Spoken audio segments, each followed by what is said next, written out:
Yearly lakhs of graduates అయితే pass out అవుతూ ఉంటారు.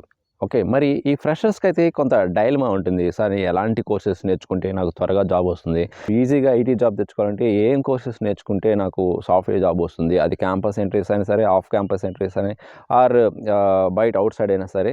సో, నేను ఎలాంటి కోర్సెస్ నేర్చుకోవాలి అని ఫ్రెషర్స్‌కి అయితే డైలమాలో ఉంటారండి. కొంతమంది కొన్ని టెక్నాలజీ చెప్తుంటారు.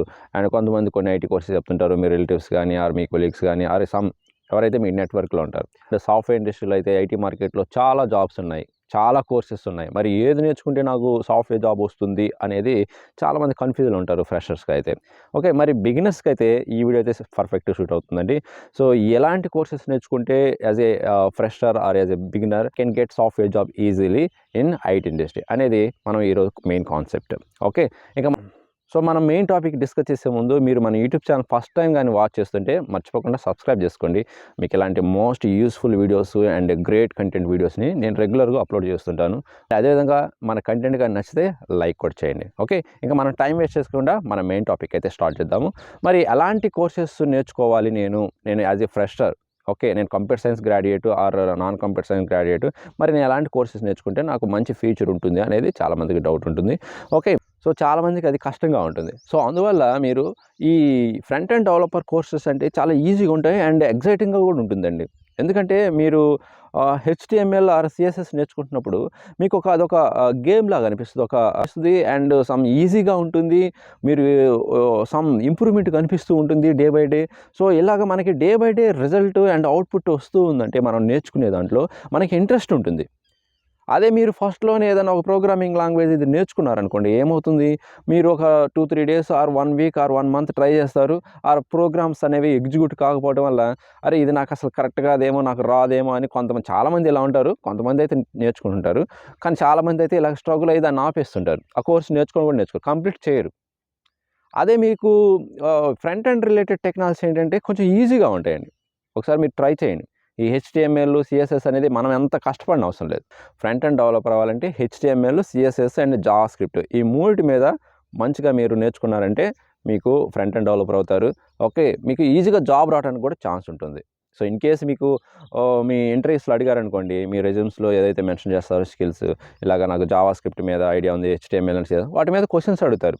జావా స్క్రిప్ట్‌లో మీకు ఎక్కువగా క్వెషన్స్ అడుగుతారు. వాటిని గాని మీరు క్రాక్ చేశారంటే మీరు హ్యాపీగా front end developer or UI developer అవుతారు.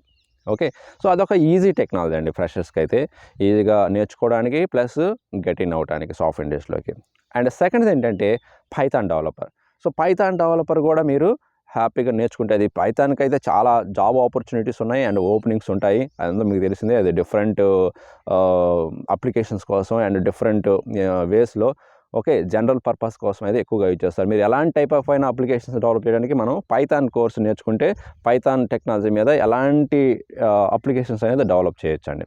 సో, చాలా ఈజీగా ఉంటుంది నేర్చుకోవడానికి. ఒకసారి అది ట్రై చేయండి. ఫ్రెషర్స్‌కి అయితే ఇది చాలా హెల్ప్‌ఫుల్ ప్రోగ్రామింగ్ లాంగ్వేజ్. అండ్ థర్డ్‌ది ఏంటంటే జావా డెవలపర్ అండి. ఓకే. జావా డెవలపర్‌కి అయితే ఫ్రెషర్స్‌కి చాలా జాబ్ ఓపెనింగ్స్ ఉంటాయండి. ఎందుకంటే ఫస్ట్ మిమ్మల్ని అడిగేది ఏదైనా ఇంటర్వ్యూకి వెళ్తే మీకు ఏ ప్రోగ్రామింగ్ లాంగ్వేజ్ అని అడుగుతారు ఫ్రెషర్స్‌కి. అప్పుడు మీరు పైథాన్ కానీ ఆర్ జావా ప్రోగ్రామింగ్ లాంగ్వేజ్ ఏదో ఒకటి గాని చెప్తే మీరు నేర్చుకున్న ప్రోగ్రామింగ్ లాంగ్వేజ్ మీద వాళ్ళు క్వెషన్స్ అడుగుతారు. వాళ్ళు క్వెషన్స్ అడగటం స్టార్ట్ చేస్తారు. ఓకే. సో, అందువల్ల మీరు పైథాన్ గాని ఆర్ జావా గాని నేర్చుకోవడం చాలా బెస్ట్ అండి. సో, మీరు జావా డెవలపర్ అవ్వచ్చు ఆర్ పైథాన్ డెవలపర్ అవ్వచ్చు. అది వన్స్ మీకు ఇంటర్వ్యూ అయిన తర్వాత ఫ్రెషర్‌గా వాళ్ళకి ఏదైతే ప్రాజెక్ట్స్ ఉంటాయో ఐటీ ఇండస్ట్రీలో దానికి తగ్గట్టు వాళ్ళు ట్రైనింగ్ ఇచ్చి వాళ్ళు వర్క్ అనేది అసైన్ చేస్తుంటారండి. ఓకే.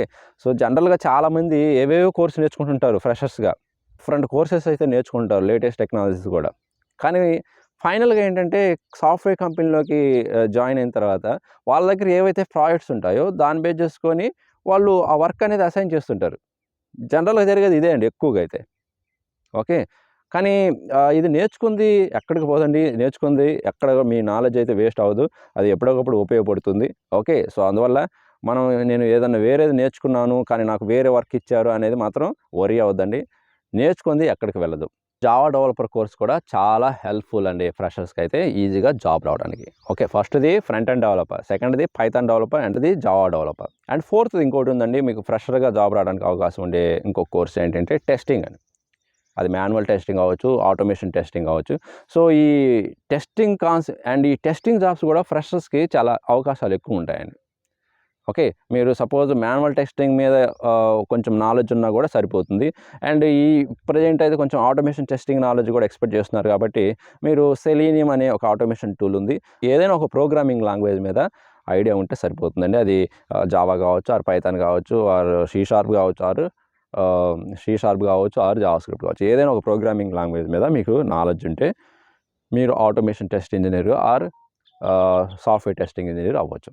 ఓకే, సో అందువల్ల ఈ టెస్టింగ్ కోర్స్ కూడా నేర్చుకోవటం ఫ్రెషర్గా చాలా హెల్ప్ఫుల్ అండి. ఇంకొక టెక్నాలజీ అండి, అదేంటంటే ఎస్క్యూఎల్ అండి. ఓకే, ఎస్క్యూఎల్ కానీ మీరు నేర్చుకున్నారంటే, ఎస్క్యూఎల్ క్వెరీస్లో మంచి స్ట్రాంగ్గా ఉన్నారంటే మీకు ఎస్క్యూఎల్ డెవలపర్గా or PL SQL developer or some database డెవలపర్గా మీరు మీ కెరీర్ని స్టార్ట్ చేయొచ్చు ఆర్ ఎంటర్ చేయొచ్చు ఐటీ ఇండస్ట్రీలో. ఓకే, సో ఇప్పుడు ఇంతకుముందు ఏవైతే చెప్పానో వాటితో పాటు ఎస్క్యూఎల్ కూడా మ్యాండేటరీ అండి. అంటే అట్లీస్ట్ బేసిక్ నాలెడ్జ్ అయినా ఎక్స్పెక్ట్ చేస్తుంటారు డేటాబేస్ టెక్నాలజీ సంబంధించి. సో అందువల్ల ఎస్క్యూఎల్ కన్ఫామ్గా మీరు ఏ టెక్నాలజీ మీద వర్క్ చేసినా, ఏ డొమైన్ మీద వర్క్ చేసినా ఎస్క్యూఎల్ స్ట్రక్చర్డ్ క్వెరీ లాంగ్వేజ్ మీద నాలెడ్జ్ ఆర్ ఎక్స్పీరియన్స్ అయితే ఉండాలండి. ఓకే, సో ఇవైతే మెయిన్గా అండి ఫ్రెషర్స్కి ఎక్కువగా జాబ్ ఆపర్చునిటీస్ వచ్చే టెక్నాలజీస్ అండ్ కోర్సెస్ ఇవే అండి ఎక్కువగా. Front end developer, okay, Python developer, Java developer, testing and SQL developer are database developer. Okay, ఇవి ఏంటంటే ఎప్పటికీ ఎవర్ గ్రీన్ టెక్నాలజీస్. అందుకే నేను చెప్పాను ఫ్రెషర్ నుంచి ఎక్కువ సో ఒక ఫ్రెషర్ క్యాండిడేట్ నుంచి కంపెనీస్ ఎక్స్పెక్ట్ చేసేది టెక్నికల్ స్కిల్స్ కంటే కూడా మీ ప్రాబ్లమ్ సాల్వింగ్ స్కిల్స్ని ఎక్స్పెక్ట్ చేస్తారు. మీరు ఎలాగ ప్రాబ్లమ్ సాల్వ్ చేస్తున్నారు, మీ వే ఆఫ్ థింకింగ్ ఎలా ఉంది, మీ యాటిట్యూడ్ ఎలా ఉంది, మీ కమ్యూనికేషన్ స్కిల్స్ ఎలా ఉన్నాయి, ఇవన్నీ ఫస్ట్ అబ్జర్వ్ చేసిన తర్వాత మీ టెక్నికల్ స్కిల్స్లో కూడా మీరు గుడ్, ఓకే, ద క్యాండిడేట్ వర్త్గల్ క్యాండిడేట్ అనుకున్నప్పుడు వాళ్ళు హైర్ చేసుకుంటారు అండ్ మంచి ప్యాకేజ్ కూడా ఇస్తారండి. ఇవన్నీ కూడా సర్వీస్ బేస్డ్ ఇప్పుడు చెప్పిన టెక్నాలజీస్ అండ్ ఇప్పుడు చెప్పిన స్కిల్స్ అన్నీ కూడా సర్వీస్ బేస్డ్ కంపెనీస్కి ఎక్కువగా మ్యాచ్ అవుతాయి. ఇంకా ప్రొడక్ట్ బేస్డ్ కంపెనీస్కి అంటారా, ప్రొడక్ట్ బేస్డ్ కంపెనీస్కి వీటితో పాటు ఇంకా ప్రైమరీ ఉన్నాయి, ఇవన్నీ కూడా సెకండరీ కింద వస్తాయి. ప్రైమరీ ఏంటంటే డేటా స్ట్రక్చర్స్ అండ్ అల్గరిథమ్స్ అండి. Data structures and algorithms and problem solving skills and some puzzle solve చేయడం, ఇవన్నీ కానీ మీరు కానీ మంచి నాలెడ్జ్ ఉందంటే మీరు ప్రొడక్ట్ బేస్డ్ కంపెనీస్లో కూడా ఈజీగా ఫ్రెషర్గా జాబ్ తెచ్చుకోవచ్చు. సో ఇవండి మెయిన్ టెక్నాలజీస్ అండ్ కోర్సెస్ ఫ్రెషర్స్కి నేర్చుకోవాల్సింది and job openings and job opportunities ఇచ్చేవి. మీకు డౌట్ రావచ్చు, సార్ మిగతావి ఇంకా చాలా ఉన్నాయి కదా, లైక్ క్లౌడ్ కంప్యూటింగ్ అని, ఆర్టిఫిషియల్ ఇంటెలిజెన్స్ అని, మిషన్ లెర్నింగ్ అని, డేటా సైన్స్ అని, ఓకే, డేటా అనలిస్ట్ అని, ఓకే, పవర్ బై డెవలపర్ అని, ఓకే, సేల్స్ ఫోర్స్ అని, ఇవన్నీ చాలా ఉన్నాయి కదా, మరి వాటి మీద ఏంటి పరిస్థితి అని మీకు డౌట్ రావచ్చు. అవన్నీ కూడా ఏంటంటే ఫ్రెషర్గా అయితే చాలా తక్కువ ఉంటాయండి. ఈ ఎస్ఏపి రిలేటెడ్వి కానీ, సేల్స్ ఫోర్స్ కానీ, పవర్ బిఐ కానీ, ఇవన్నీ ఫ్రెషర్స్కి చాలా తక్కువ ఉంటాయి, ఎక్కడో రేర్గా ఉంటాయి. సో అలాంటి రేర్గా ఉన్నప్పుడు మీరు నేర్చుకొని మీరు స్ట్రగుల్ అవ్వటం, ఓకే, లాంగ్ టైము మీరు స్పెండ్ చేయటం, ఇవన్నీ ఎందుకండి. ఏదైనా ఒక ప్రోగ్రామింగ్ లాంగ్వేజ్, ఒక database and problem solving skills, programming నాలెడ్జ్ని ఇంప్రూవ్ చేసుకుంటే ఈజీగా గెట్ ఇన్ అవుతారు.